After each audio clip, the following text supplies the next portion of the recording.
প্রতিদিন হাইকোর্টে, জেলা কোর্টে এই পুলিশগুলো নাক্ষর দিচ্ছে, কান মলা খাচ্ছে। তা এত এর চশমখোর, চোখের চামড়া নেই, লজ্জাবোধ নেই, তারপরে দাঁড়িয়ে একই কাজ করছে। আমরা এখানে বলেছিলাম সভা করব এবং পুলিশকে চোখে আঙুল দিয়ে আমরা এখানে সভা করছি। আপনারা যারা অনেক বাধা পেরিয়ে এখানে এসছেন তাদের সবাইকে আমি লাল সালাম জানাচ্ছি। চারিদিকে এরকম অনেক জায়গায় আমাদের কমরেডদের আটকেছে, মানুষকে আটকেছে, কিন্তু সন্দেশখালীর মা বোনেদের, গরিব দুর্গদের, কৃষিজীবী মানুষকে, দিনমজুর, ক্ষেত মজুর, পরিযায়ী শ্রমিক, ছোট ব্যবসায়ী যারা মাছ ধরার কাজ করেন, মৎস্যজীবী, তাদেরকে কিন্তু তৃণমূলও আটকাতে পারেনি, পুলিশও আটকাতে পারেনি। আজকে গোটা সন্দেশখালীতে গত রাত থেকে পুলিশ ছেড়ে দিয়েছে। কেন জানেন? এখন সন্দেশখালীতে এবং আশেপাশে পুলিশের একমাত্র কাজ হচ্ছে তৃণমূলের যে নেতারা লুট করা সম্পত্তি বানিয়েছে, যে ভেরি, যে জমি, যে বাড়ি, যে ব্যবসা, যে সাম্রাজ্য, মানুষ সেটাকে ভাঙতে উদ্যত হয়েছে। এখন সব কটা ছিচকে তৃণমূল নেতার বাড়িতে দেখবেন 10-12 জন পুলিশের পাহারা দিয়েছে। কয়েকজনের বাড়ির সামনে দেখলাম সিসিটিভি লাগাচ্ছে। কেন? এরা কেন লাগাচ্ছে এদেরকে? আসলে এই রকম ছিচকে চোরেদের কাছ থেকেই ওদেরকে বলেছে 25 টাকা রাখো আর 75 টাকা কালীঘাটে জমা দাও কৃষি ভাইপোর কাছে। এইভাবে একটা লুটের সাম্রাজ্য হয়েছিল। এখানকার থানা আইসি, বিডিও যারা পঞ্চায়েতের সময় তৃণমূলের মস্তানকে দিয়ে নিজেরাও নমিনেশন জমাতে দেয়নি, আর কোন কোন কাগজ তার মধ্যে লিখেছিল তৃণমূলের জয় জয়কার, প্রার্থীদের দেয়নি। পাশে জানেন আপনারা, এই যে সোমা আছে, মার খেয়েছিল, মাথা হয়েছিল, কারণ ভোট করতে যায়নি। তারপরে পঞ্চায়েতের আমরা তখনও বলেছিলাম, যেখানে গণনা লুট করেছে, যে ওই এসপি, ডিএম, ওই বিডিও, আইসি কে দিয়ে পঞ্চায়েতের গণনা লুট করতে পারে, কিন্তু মানুষকে লুট করতে পারবে না। কোথাও কখনো হয়নি পৃথিবীর ইতিহাসে এমন লুট করে ভোটে পঞ্চায়েত করেছে। আর এখন পঞ্চায়েত অফিসে যাওয়ার মুরদ নেই। মানুষকে আজকে শুধু সন্দেশখালী না, হাওড়ার পাঁচলায়, বীরভূমে, ময়ূরেশ্বরে, কোচবিহারে, বিভিন্ন জায়গায় মানুষ মাথা তুলে দাঁড়াচ্ছে। বাংলার মানুষকে শায়েস্তা করবে এত পুলিশ মমতা ব্যানার্জির কাছে নেই। এই জন্য ডিজি পুলিশ এসে এখন বললো যত সিভিক ভলেন্টিয়ার আছে তাদেরকে সবাইকে জুনিয়র কনস্টেবল করে দেবো। রাতারাতি পুলিশের সংখ্যা বাড়াতে হবে। আরে পুলিশের কাজ ছিল যাতে লুট বন্ধ হয়, ধর্ষণ বন্ধ হয়, নির্যাতন বন্ধ হয়। পুলিশ সেই অভিযোগগুলো নেয়নি। আর এখন যখন মানুষ জেগেছে, এখন বলছে মমতার নির্দেশে আপনাদের পাড়ায় চলে আসছি, কি নির্দেশ আছে দিন, কি অভিযোগ আছে দিন। তাহলে এতদিন যে দুয়ারে সরকার বললো, তো সেই সরকার দুয়ারে সে কি করলো? এখন কেন গিয়ে অভিযোগ নিতে হচ্ছে? তাহলে যখন পুলিশের দুয়ারে মানুষ গিয়েছে, বিডিওর দুয়ারে, বিএলআর দুয়ারে, পঞ্চায়েতের দুয়ারে, তখন তাদেরকে কথা ওরা শোনেনি। এক একজন করে যখন গিয়েছেন তাদেরকে শায়েস্তা করার চেষ্টা করেছে।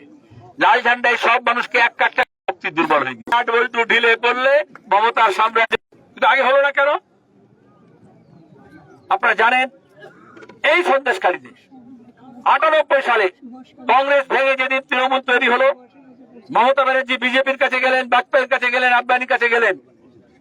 এখানে পঞ্চায়েত চালালো 98 থেকে বিজেপি আর তৃণমূল যৌথভাবে। যেমন 2000 থেকে 2005 বিজেপি আর তৃণমূল একসঙ্গে কলকাতা পুরসভা চালিয়েছিল। যেমন মমতা ব্যানার্জি কল্যাণে এই জেলাতে সর্বপ্রথম বিজেপি হাবড়ায় পেয়েছিল পুরসভা। মমতা ব্যানার্জি তখনও কংগ্রেস ভাঙেননি, ভেতর থেকে বিজেপিকে মদত দিয়েছিলেন, সব প্রার্থী তুলে নিয়েছিলেন। এই রাজ্য থেকে সবচেয়ে প্রথম বিজেপির এমপি হয়েছে কৃষ্ণনগরে আর দমদম থেকে, যখন মমতা ব্যানার্জির সঙ্গে তৃণমূলের সঙ্গে বিজেপি হাত মিলিয়েছে। দুজন কেন্দ্রীয় মন্ত্রী হয়েছিল, আর এখন মমতা ব্যানার্জি দুজন কেন্দ্রীয় মন্ত্রীকে সরাসরি তৃণমূলে নিয়ে এসে একজনকে রাজ্যের মন্ত্রী করেছেন, একজনকে রাজ্যে এমপি করেছেন আসানসোল থেকে। যখন ইমাম সাহেবের ছেলে খুন হলো রানীগঞ্জে, এই বাবুল সুপ্রিয়কে সবাই বললো দাঙ্গাবাজ, তৃণমূলে বললো, আর মমতা ব্যানার্জি বালিগঞ্জে নিয়ে এসে তাকে এখন মন্ত্রী করে দিলেন। তাহলে এই সন্দেশখালীতে কৃষক সভা, ক্ষেত মজুর, গরিব মানুষের অধিকার খর্বিত হতো না। 98তে যে পঞ্চায়েত বিজেপি তৃণমূল মিলে চালিয়েছে, 5 বছরে 27 জন আমাদের কমরেডকে খুন করেছে বিজেপি আর তৃণমূল মিলে এই সন্দেশখালীর মাটিতে। কোন মিডিয়া রিপোর্ট করেনি।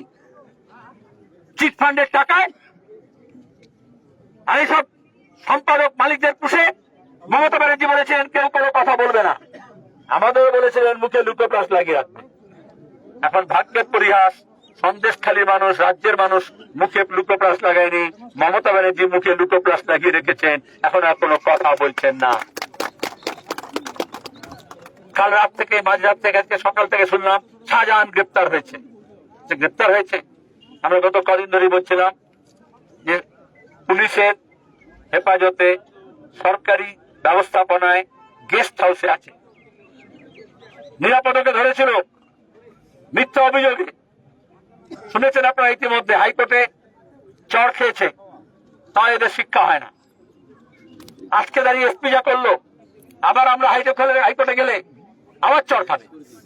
কিন্তু আমরা লড়াইটা হাইকোর্টে নিয়ে যেতে চাইছি না, আমরা লড়াইটা মাঠে করতে চাই। এই জন্য আমরা সকালে এসে বললাম যেখানে আমরা মিটিং করবো বলেছিলাম সেখানেই করব। হয়তো 40টা মাইক লাগিয়ে আরো বেশি লোক নিয়ে করতাম, আমরা ছোট একটা মাইকে করছি, গলার উপর চাপ পড়ছে। কিন্তু এরাই বলেছিল পঞ্চায়েতে, পুরসভায়, বিধানসভায়, লোকসভায় বামপন্থী যাতে না থাকে। তাহলে চিট ফান্ডের কেলেঙ্কারির কথা যখন গৌরাঙ্গ চ্যাটার্জি বলেছেন, তার উপর হামলা হয়েছে, দেবরিনা হেমর উপর হামলা হয়েছে অ্যাসেম্বলিতে। নিরাপদ সর্দার যখন মা বোনেদের নির্যাতনের কথা বলেছে সন্দেশখালীর, তখন দাঁড়িয়ে ওখানে আজকে যিনি বিজেপির নেত্রী সোনালী গুহ, মমতা ব্যানার্জির সঙ্গী ছিলেন, ডেপুটি স্পিকার, মাইক বন্ধ করে দিয়েছেন। তাহলে তখন অধুনা বিজেপি নেত্রী, তখনকার তৃণমূলের নেত্রী স্পিকারের আসনে বসে নিরুপদ সর্দারের মাইক বন্ধ করে দিয়েছে, আর আজকে পুলিশকে দিয়ে এখানে আমাদের মাইক বন্ধ করে দিয়েছে। এই তৃণমূলের শিক্ষা নেই। কিন্তু তখনও অ্যাসেম্বলির মধ্যে নিরাপদ কণ্ঠস্বরকে বন্ধ করতে পারেনি। যখন চিট ফান্ডের চুরির সময় আমরা বলেছিলাম এই তৃণমূলের সব নেতাদেরকে দেখিয়ে এরা সব চোর, পার্লামেন্টে বলেছিলাম, তখন এই সৌগতরা বলেছিল ম্যাডাম আমাকে চোর বলছে। আমরা বলেছিলাম সিপিআইএম চোরকে চোর বলবে না তো কি সাধু বলবে? বিজেপি কোন কোন চোরকে ওয়াশিং মেশিনে ঢুকিয়ে সাধু বানিয়ে দিয়েছে, যেমন শুভেন্দুকে বানিয়ে দিয়েছে। এই 2018 পঞ্চায়েত নির্বাচনে সন্দেশখালীতে এই শাহজাহান আজকে জেলা পরিষদের নেতা হয়েছে। এখন কি বলেছিল? নবজোয়ারের নাম করে অভিষেক, এবারে পঞ্চায়েতে সব দুষ্টু লোককে তাড়িয়ে দেবো আর ভালো লোককে দিয়ে পঞ্চায়েত করবো। এটাই তো ভালো পঞ্চায়েত, ভালো জেলা পরিষদের নিদর্শন। আর 2018-তে অভিষেকের জায়গায় ছিল কে? শুভেন্দু। তখন বলেছিল যে বিনা প্রতিদ্বন্দ্বিতায় পঞ্চায়েত দেবে তৃণমূলকে, তাকে 5 কোটি টাকা দেওয়া হবে। এখানে আমাদের কমরেডদের আমি সকাল থেকে বিভিন্ন জায়গায় ঘুরেছি, পাড়ায় পাড়ায় কথা বলেছি। অসংখ্য কথা আছে মানুষের মনে বলার জন্য, জ্বালা আছে, যন্ত্রণা আছে। তৃণমূলের নেতারা আমাদের পার্টি নেতার ঘরে ঢুকে গেল বন্দুক পিস্তল নিয়ে, বলে নমিনেশন জমা দিতে পারবে না। কেন? বলে বুঝতে পারছো শুভেন্দু বলেছে 5 কোটি টাকা দেবে আমাদেরকে। তাহলে 5 কোটি টাকার বিনিময়ে এখানে গণতন্ত্র খুন করেছিল শুভেন্দু তৃণমূলের ঝান্ডা নিয়ে। আর সেই গণতন্ত্রকে পুনরুদ্ধার করার জন্য যখন মানুষ এক কাট্টা হচ্ছে, হিন্দু মুসলমান নির্বিশেষে, আদিবাসী তপশিলি একসঙ্গে, তখন দাঁড়িয়ে আবার নতুন করে টাকার খেলা হচ্ছে, মিডিয়ার খেলা হচ্ছে। জোর করে আন্দোলন সংগ্রামের মধ্যে নামকে ঢোকানোর চেষ্টা করছে, মন্দিরকে ঢোকানোর চেষ্টা করছে, আরএসএস কে ঢোকানোর চেষ্টা করছে। এটাকে হিন্দু মুসলমান করছে। কেন করছে? আজকে দাঁড়িয়ে মাদ্রাসা শিক্ষকের যাদের চাকরি হওয়ার কথা, তারা লাঠি খাচ্ছে সল্লেকে। তাহলে মাদ্রাসা শিক্ষক হয়নি, স্কুলে শিক্ষক হয়নি, মাদ্রাসা সার্ভিস কমিশনের দুর্নীতি হয়েছে, স্কুল সার্ভিস কমিশনের দুর্নীতি হয়েছে। লড়াইটা মাদ্রাসা স্কুলকে একসঙ্গে লড়তে হবে। বিজেপি মাঝখানে বললো না মাদ্রাসা আলাদা, স্কুল আলাদা, মুসলমান আলাদা, হিন্দু আলাদা। কার লাভ হলো? তাহলে এই লুটতন্ত্রকে চালু রাখার জন্য বিজেপিকে দিয়ে মমতা ব্যানার্জি এই ভাগের রাজনীতি করাচ্ছেন। মানুষ যদি ভাগ হয়ে যায় সন্দেশখালীর, তাহলে হিন্দু মুসলমান হবে। বসিরহাটে হয়েছিল, আজকে যেরকম ভাবে এখানে আমাদের লোকজনকে ঢুকতে দিচ্ছে না, বিভিন্ন ফেরিঘাটে রাস্তায় আটকেছে। যখন বসিরহাটে দাঙ্গা হচ্ছিল, আমি সুজন আমরা আসার চেষ্টা করেছিলাম, চারিদিক ঘিরে রেখেছিল, সিপিআইএম কে ঢুকতে দেবে না। আরএসএস ভেতরে ভেতরে কাজ করবে, কিন্তু সিপিআইএম কে ঢুকতে দেবে না। এটাই তো রাজনীতি। আজকে দাঁড়িয়ে তাই করছে। কিন্তু আমরা বলেছিলাম, প্রেস কনফারেন্স করে সাংবাদিক বন্ধুরা বলবে, 24 তারিখে আলিমন্দির স্ট্রিটে রাজ্য সম্পাদক হিসেবে বলেছিলাম, কারণ সমস্ত এফআইআর, সমস্ত ধারা আমরা দেখেছিলাম, আইনজীবীদের সঙ্গে কথা বলেছিলাম। আমি নিজেও আইনজীবী নই, কিন্তু আইনের তো ছাত্র ছিলাম, আইন তো পড়েছি, পার্লামেন্টে দীর্ঘদিন আইন বানিয়েছি। আর পার্লামেন্টে আপনাদের এমপির মতো ছিলাম না যে 144 আর 174 তফাৎ জানে না।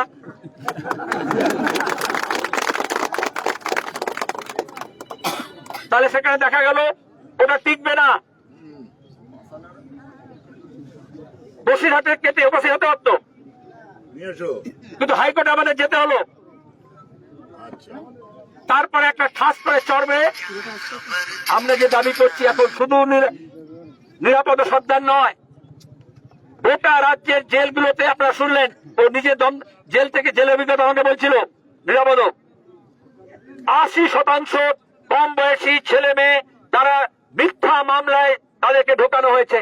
তার মধ্যে তৃণমূল আছে। যে কোনো মিটিং থেকে বলে নিচে নামলে কয়েকটা ছেলে এসে বলে, আপনার কথা ভালো লাগলো, আপনাদের ভালো লাগে, আমি কিন্তু তৃণমূল করি। কেন করো? বললো নাহলে পানি কেসে ফাঁসিয়ে দেবে, নাহলে মিথ্যা মামলায় ফাঁসিয়ে দেবে, ফেন্সিডিলের কেস দেবে, গাঁজার কেস দেবে। ওই অনুব্রত বলতো না, এসপি কে ডেকে গাঁজার কেস দিয়ে দাও। এইরকম অভিষেক ব্যানার্জি আর তার সেক্রেটারি সুপ্রিয় বলেছিল নিরাপদকে ঢুকিয়ে দাও। আমরা বলেছিলাম গোটা সন্দেশখালীর মানুষের, সন্দেশখালী 1-2 এর মানুষের নিরাপদে রাখার জন্য নিরাপদ সর্দারকে বাইরে থাকা দরকার আছে। আর ওদের নিরাপত্তা বিঘ্নিত করার জন্য নিরাপদ সর্দারকে জেলের মধ্যে ঢুকিয়েছিল। আমরা বলেছিলাম জেলকে তালে কাচ্চে হ্যাঁ, কমরেড নিরাপদ সর্দার সচ্চে হ্যাঁ। তাহলে আমরা বললাম তাকে আমরা জেল থেকে মুক্ত করব। 26 তারিখে ডেট ছিল, 27 তারিখে ডেট ছিল, তারপরে 28 তারিখ আমরা হলাম একদিন সময় লাগবে, কারণ ওইসব কাগজপত্র বলে না, আজকে এখান থেকে যাবে, কালকে ওখানে যাবে, বসিরহাটে যাবে, তারপরে দেরি হবে। একদিন হাতে নিয়ে বলেছিলাম 29 তারিখে কমরেড নিরাপদকে মুক্ত করে সন্দেশখালীতে যাবো। তার আগে অনেকে বলছিল, এখানকার মানুষও ফোন করছিলেন, আপনি কেন আসছেন না, বকৃতি চলে গেলেন, অন্য জায়গায় চলে গেলেন। আমরা বলেছিলাম নিরাপদ সর্দারকে নিয়ে আসবো, ওরাও জানতো। কাল ঠিক রাত 12টা বেজে 1 মিনিটে সন্দেশখালীতে কমরেড নিরাপদ সর্দারকে নিয়ে আমরা এখানে এসেছি। চারদিকে পুলিশ মোতায়েন ছিল যে সন্দেশখালীতে ঢুকতে দেবে না। সন্দেশখালী কারোর বাপের সন্দেশ যে ঢুকতে দেবে না? আমরা এখানে কোনো নাটক করতে আসিনি, নাটক পুলিশ করছে। এই শাহজাহানের গ্রেপ্তারি নিয়ে একটা বড় নাটক আছে, সব বেরোবে। ওদের হেফাজতে ছিল, আমরা বারবার বলেছি। আজকে দেখেছেন, যখন ভিডিও যারা দেখেছে, সব তো মিটিং এ ছিলেন, রাস্তায় ছিলেন, আটকাচ্ছিল, অনেক কাঠখড় পুড়িয়ে আসতে হয়েছে। পরে দেখবেন ভিডিওতে টেলিভিশন চ্যানেল দেখাচ্ছে ওই শাহজাহান যাচ্ছে, তৃণমূলের নেতা, হ্যাঁ, এ পাশে পুলিশ, ও পাশে পুলিশ, কোর্টে যাচ্ছে না বঙ্গরত্ন সম্মান নিতে যাচ্ছে বোঝা যাচ্ছে না, আর হাত নাড়ছে, তাই তো। আর খেয়ে পরে এমন লুট করে চেহারা এমন হয়েছে, দূর থেকে আমার একটু বয়স হচ্ছে, চোখ ওরকম, কোনটা শুভেন্দু আর কোনটা শাহজাহান বুঝতে পারছি না, একই রকম নাটক চেহারা। একদিকে দেখাচ্ছে পুলিশ টুলিশকে ঘিরে নিয়ে শুভেন্দু যাচ্ছে, আর একদিকে দেখছে পুলিশ টুলিশকে ঘিরে শাহজাহান যাচ্ছে। ও টেলিভিশন চ্যানেল এরকম থাকে, মাঝখানে স্পিচ করে দেয়, তাই তো। কালিয়াগঞ্জের এমএলএ কে দেখলাম ওইরকম একবার স্ক্রিনের এপাশে ছিল তৃণমূলে ছিল, পরে মাঝখানে এপাশে চলে গেল, বিজেপি চলে গেল, আবার এক পাশে এখানে চলে গেল, এক পাশে এদিকে চলে গেল, এখন আবার দেখছি এদিকে চলে আসলো। সুতরাং শাহজাহান শুভেন্দু কখন যে টেলিভিশন ক্যামেরা এপাশ থেকে স্ক্রিনে কোন দিন ডান পাশ থেকে বাপাস যাবে, কোন দিন ডান পাশ থেকে বাপাস যাবে কেউ জানে না। আসলে ওরা লুটতন্ত্র চালু রাখতে চাইছে, আর আমরা লুটের বিরুদ্ধে। লড়াইটা লুটেরাদের বিরুদ্ধে, লড়াইটা হিন্দু মুসলমানের মধ্যে না, লড়াইটা মন্দির মসজিদের মধ্যে না, লড়াইটা আদিবাসী অনাদিবাসীর মধ্যে না, লড়াইটা বাঙালি অবাঙালির মধ্যে না, লড়াইটা লুটেরার বিরুদ্ধে। আর লুটেরার বিরুদ্ধে যদি লড়তে হয়, জাত পাত ধর্ম বর্ণ ভাষা নির্বিশেষে সবাইকে এক কাট্টা হতে হবে। যে নৌকো চালায় প্রতিবন্ধী, আমাদের কমরেডরা সাহায্য করেছিলেন, নৌকো ছিল, জীবিকা করছিল, তৃণমূলের পঞ্চায়েত সমিতি কেড়ে নিয়েছে সেই নৌকো। মানুষ সবাই মিলে এক কাট্টা বলেছে নৌকো ফেরত দিতে হবে। এক কাট্টার এই শক্তি হয়। যারা বারবার দুয়ারে সরকারের কাছে কাগজ জমা দিয়েছেন শোনেনি। আজকে আমি সব বাড়ি বাড়ি যাচ্ছিলাম, মহিলারা বলছিল ঘর নেই, জলের মধ্যে আছে, ত্রিপল দিয়েছে একটা, কিন্তু ঘরের টাকা দেয়নি। অর্ধেক টাকা ঢুকেছে, অর্ধেক টাকা দেয়নি। 100 দিনের কাজের টাকা জব কার্ড আছে, জব দেয়নি, কাজ করেছে টাকা দেয়নি। আর মমতা ঘোষণা করছেন আমি টাকা দিয়ে দেবো। আমরা জানি না যে চোর সে সব জায়গায় চুরি করে, বিডিও অফিসে ব্যবহার করে, যাদের কার্ড আছে তাদের নাম নেই, যাদের নাম ছিল তাদের নাম বাদ দিয়ে, যারা কাজ করেছে তাদের নাম বাদ দিয়ে তৃণমূল নিজের লোকজনের নাম ঢোকাচ্ছে। মেম্বার প্রধানের দেখবেন ভাই ভাইপো, তাই তো চাচা চাচি শালা শালি সব নাম ঢোকাচ্ছে, যেমন ওই চাকরি এতে ঢুকিয়েছে। আমরা এই সবগুলো বার করব, আর যে অফিসাররা এই মতব্বরি করছে তাদেরও শিক্ষা হবে। হবে শিক্ষা? কিন্তু আমি বললে তো হবে না, আপনাদের সবাইকে এক কাট্টা হতে হবে। আর এক কাট্টা হয়ে যদি লড়তে হয়, তাহলে এই যে লাল ঝান্ডা দেখছেন, এখানে যোদ্ধার জমিদারের বিরুদ্ধে আপনাদের পূর্বসূরীরা বাপ ঠাকুরদা নানা নানি তারা যোদ্ধার জমিদারের বিরুদ্ধে লড়েছিল, রক্ত দিয়েছিল। কিন্তু লেঠেলের বিরুদ্ধে, ব্রিটিশ পুলিশের বিরুদ্ধে, পরে স্বাধীন ভারতের পুলিশের বিরুদ্ধে লড়াই জোরদার হয়েছিল। আর তারপরে মায়ের বোনেদের লড়াইয়ের মধ্য দিয়ে, কৃষকের লড়াইয়ের মধ্য দিয়ে পায়ের তলায় মাটি পেয়েছিল। একবার মানুষ পায়ের তলায় মাটি পেলে মাথা তুলে উঠে দাঁড়াতে পারে, তবেই পঞ্চায়েতি ব্যবস্থা হয়েছিল, তবেই স্কুলের ব্যবস্থা, মাদ্রাসার ব্যবস্থা হয়েছিল, তবেই সাঁকো হয়েছিল, ব্রিজ হয়েছিল, রাস্তা হয়েছিল। আর এখন দাঁড়িয়ে তৃণমূল সেই পঞ্চায়েতটাকে দখল করে নিয়েছে। আজকে আমরা বলছি যেমন এক নিরাপদ সর্দারকে মুক্তি দিয়েছে, তাতে হবে না। যত নিরাপরাধ অপরাধী আছে গোটা পশ্চিমবঙ্গে, জেল খালি করে তাদেরকে মুক্তি দিতে হবে। সেই লড়াই আমরা লাল ঝান্ডা লড়বো। 2, শুধু কয়েকজন এখানে যারা নাটক দেখানোর মতো করছো, ভালো করেছো, কিছু লোকের জমি ফেরত দিয়েছো, ঘিরে দিয়েছে তার জলাশয়, সেখান থেকে বার করেছো, নোনা জল ঢুকিয়ে দিয়েছে, ক্ষেত উদ্ধার করেছো, কিন্তু এই কটা তো নয়, হাতে গোনা নয়, এরকম সর্বত্র আছে।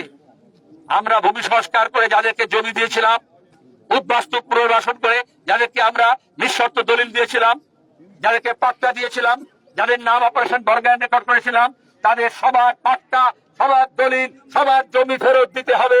আর তার হলে গোটা রাজ্য জুড়ে লাল ঝান্ডার লড়াই আরো জোরদার হবে। আর 3, থেমে থাকলে হবে না।